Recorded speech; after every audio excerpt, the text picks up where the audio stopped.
वालेकुम जी, this is Uma Sairish and welcome to my YouTube channel. कैसे आप सब? उम्मीद है कि सभी ठीक ठाक होंगे, खैरियत से होंगे और अपने फेवरेट ड्रामों को खूब इंजॉय कर रहे होंगे। तो जी, इश्क मुर्शिद का रीसेंट एपिसोड आज हम डिस्कस करने वाले हैं। इश्क मुर्शिद के सारे फैंस आ जाए मैदान में और मुझे बताइए कि मेरी किस किस बात से आप इत्तेफाक करते हैं। तो जी, पिछले कई एपिसोड से मैं आपको बताती रही कि मुझे खुद स्ट्रेस होना शुरू हो गया है कि शामिर के ऊपर क्या गुजरने वाली है जब ये सारी हकीकत खुलकर सामने आएगी। हुआ कुछ यूं कि खोदा पहाड़ और निकला चूहा। अब जी, एपिसोड के स्टार्ट से ही स्टार्ट कर लेते हैं कि सुकैना की शादी हो चुकी है, अम्मी बाबा उसके घर ले जाने वाले हैं नाश्ता, और माँ ने फोन करके सुकैना को ये बताया कि फजल बख्श को उसके बाप ने घर से निकाल दिया है और हम नाश्ता देने आ रहे हैं, लेकिन तुमने फजल बख्श के बारे में बात नहीं पूछनी। वहां पे सुकैना के जो डायलॉग्स थे उन्होंने मुझे शदीद मायूस किया। उसने कहा कि अम्मी, फजल बख्श के साथ ऐसा नहीं करना चाहिए था बाबा को, और आप नहीं जानते कि उसने मेरे लिए क्या क्या किया है, उसने हमारी फैमिली के लिए क्या क्या कुछ किया है। लेकिन यहाँ पे मुझे बहुत अजीब लगा जब उसकी माँ ने कहा कि वो जैसे भी हैं तुम्हारे बाप है। जैसे भी हैं का क्या मतलब है? वो एक बहुत अच्छा इंसान है, वो एक बहुत अच्छा शौहर है, वो एक बहुत अच्छा बाप है। आप उनके बारे में ऐसे कैसे कह सकती हैं कि वो जैसे भी हैं तुम्हारे बाप है?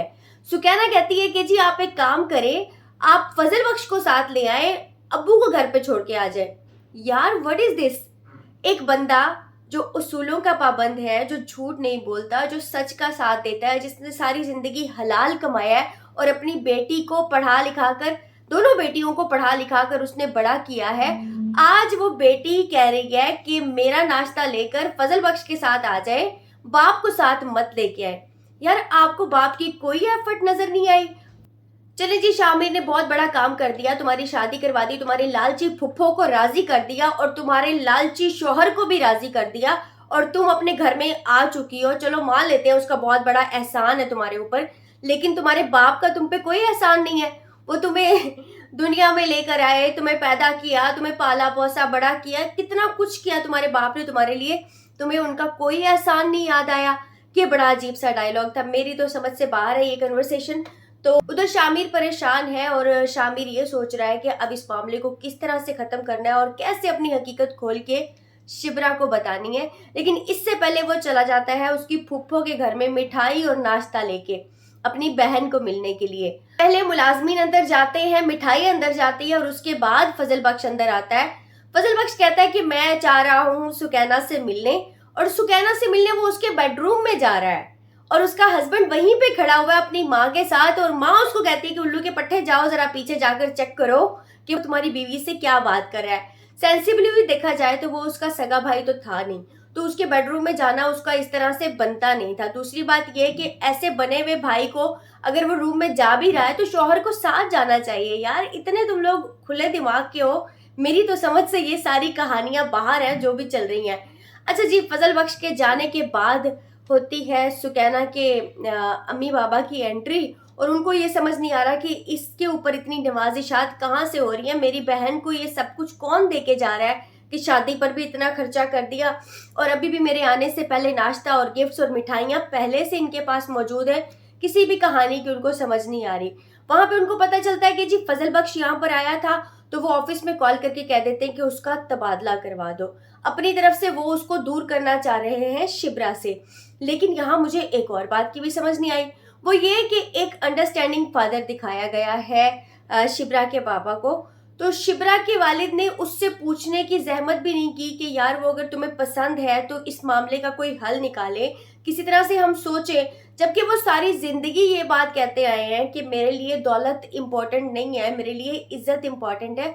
अभी तो वो शामिर की बात खुलकर सामने नहीं आई। एज फजल बख्श अगर उन्होंने उसको देखा था तो कोई बात, अगर बेटी को पसंद आ ही गया है तो उसके ऊपर बात करना तो बनता था, बजाय इसके कि आप अचानक से, पहले आपने इतनी खुली आज़ादी दी हुई है कि गैर लड़के को अपने घर में रख लिया, ये खुली आज़ादी दी हुई है कि वो जब मर्जी छत पे जाए, उससे जाकर बेटियां बातें करें, अकेले में उससे मिलें, और जब आपको हल्की सी खबर होती है कि ऐसा हो रहा है तो आप मजीद उस बात को बढ़ाते हैं और इतना ज़्यादा गुस्सा कर लेते हैं कि यार ये दोनों रिएक्शन समझ से बाहर थे।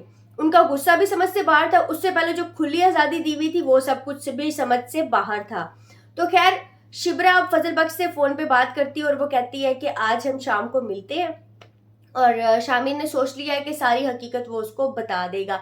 अब शिब्रा जाती है वहीं समुद्र किनारे मिलने के लिए शामिर से, और वो मौजूद है वहां पर थ्री पीस पहने हुए एज यूजुअल, जो उसका अपना एक शामिर का गेटअप है उसके अंदर मौजूद है। लेकिन शिब्रा ने उसको देखकर हैरानी का इजहार ही नहीं किया। वो बिल्कुल भी हैरान नहीं हुई कि यार ये बंदा इतने महंगे कपड़े पहन के यहाँ पे क्या कर रहा है, इसकी तो लुक ही बिल्कुल चेंज है। उसके बाद वो उसको अपनी करोड़ों की गाड़ी में बिठा कर अपनी माँ की कब्र पे लेके गया, जहाँ पे उसको ये पता था कि मैं मुर्शिद साईं से मिलने जा रही हूँ। तो यार जब वो गाड़ी की फ्रंट सीट पे बैठी, उसने क्यों नहीं सवाल किया कि ये किसकी गाड़ी है, तुम किसके कपड़े पहन के आए हुए हो, तुम तो फजल बख्श हो। वो अभी तक मतलब शॉक में नहीं आई इस सारी सिचुएशन को देखने के बाद। फिर फजल बख्श पहुंचा अपनी माँ की कब्र पे फूल लेकर, और उसके बाद फ्रंट सीट से निकलती है शिब्रा और वो सामने आ जाती है। अभी तक वो बिल्कुल हैरान नहीं है और वो फजल बख्श से बड़े आराम से बातें करी कि फजल बख्श क्या बात है, ये आप जुबैदा सिकंदर की मुझे कब्र पे ले आए हैं, तो ये क्या सारा मामला है। तो उसको फिर वहां पर वो बताता है कि जुबैदा सिकंदर मेरी माँ थी और मैं फजल बख्श नहीं हूँ, मैं शामिर हूँ। अब इस सारी कहानी में मुझे ये लगा था कि सिचुएशन कुछ वर्स होने वाली है। अभी शिब्रा का जो रिएक्शन होगा ये बहुत ही शदीद किस्म का होगा, क्योंकि वो झूठ से शदीद नफरत करती है। लेकिन उसका कोई खास रिएक्शन नहीं दिखाया गया, जैसा एक्सपेक्टेड था रिएक्शन वैसा बिल्कुल भी नहीं था। वो जाकर पहले बेंच पर बैठती है, उसके बाद वो उठकर चलना शुरू कर देती है। मतलब जितना मुश्किल इस सीन को सोचा था उतना मुश्किल ये था नहीं। चाहिए तो ये था कि शिब्रा उसका गिरेबान पकड़ लेती और उससे चीख चीख के ये कहती कि तुम्हें पता था कि मुझे झूठ से नफरत है, और मैं तुमसे हमेशा कहती रही कि मोहब्बत की बुनियाद झूठ पर नहीं होती, बावजूद इसके तुमने इतने सारे मेरे से झूठ बोले। कुछ ना कुछ कह के रोते हुए शौक में वहां से जाती, तो वो रिएक्शन थोड़ा एक्सपेक्टेड था। जबकि बिल्कुल इसके उलट हुआ कि वो जाकर पहले बेंच पर बैठी, हल्का से वो रोई और उठकर चली गई। लेकिन इस एपिसोड में जो सबसे मजे के सीन्स थे वो वही थे जो एक फ्लैशबैक दिया गया। इसमें कुछ ऐसा था कि इश्क मुर्शिद को जो रंग लगाया, जो खूबसूरती थी वो इन दोनों के साथ में थी। इन दोनों के जितने भी साथ में सीन आते थे वो सभी बहुत खूबसूरत थे।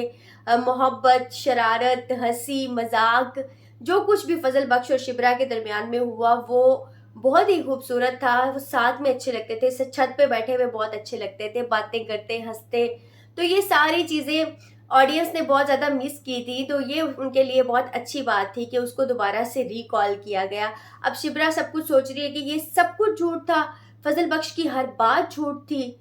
अब शामिर अपनी हकीकत खोल चुका है और यहाँ पर जो फाइनली एंड हो गया वो फजल बख्श के किरदार का एंड हो गया, जिसको फैंस बहुत ज़्यादा मिस करने वाले हैं। क्योंकि उसकी इनोसेंस जो थी और जो उसका गेटअप था, जो उसका चुलबुलापन था, जो उसका भोलापन दिखाया गया उसमें, वो बहुत ही कमाल का था।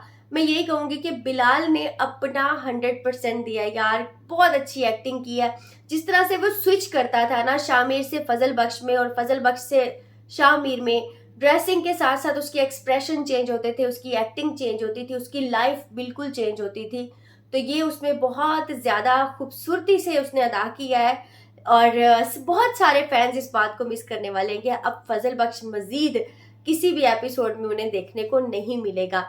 अब इस एपिसोड में महरीन को नहीं दिखाया, अभी तक ये बात नहीं खुली कि सुकैना महरीन के घर में क्या करने गई थी, और नेक्स्ट एपिसोड में भी कुछ खास नज़र नहीं आ रहा। अभी ये मजीद ड्रैग होने वाला है, एंड इसका इतनी जल्दी नहीं होगा। हो सकता है कि 2 या 3 एपिसोड के बाद ये एंड की तरफ जाए। लेकिन फिलहाल यही है कि शिब्रा के सामने शामिर की हकीकत खुलकर आ गई है और उसका बिल्कुल वो रिएक्शन नहीं था जो हमने सोचा हुआ था। ये बताइए कि आपको मेरा रिव्यू कैसा लगा? क्या आप भी मेरी तरह का रिएक्शन कोई एक्सपेक्ट कर रहे थे या इससे मुख्तलिफ था? और अब आप इसका एंड कैसा देखना चाहते हैं? क्या आप चाहते हैं कि हैप्पी एंडिंग हो, या फिर ये चाहते हैं कि कहानी में फिर से कोई ट्विस्ट आए और जो शामिर है इसके ऊपर मजीद मुश्किलें आए? क्या क्या सोच रहे हैं अब आप मुझे ज़रूर बताइए कमेंट्स में। और मेरी वीडियो को लाइक कीजिए, शेयर कीजिए और मेरे चैनल को प्लीज़ सब्सक्राइब करके मुझे सपोर्ट कीजिए। मुझे आप लोगों की सपोर्ट की बहुत ज़रूरत है। Thank you so much.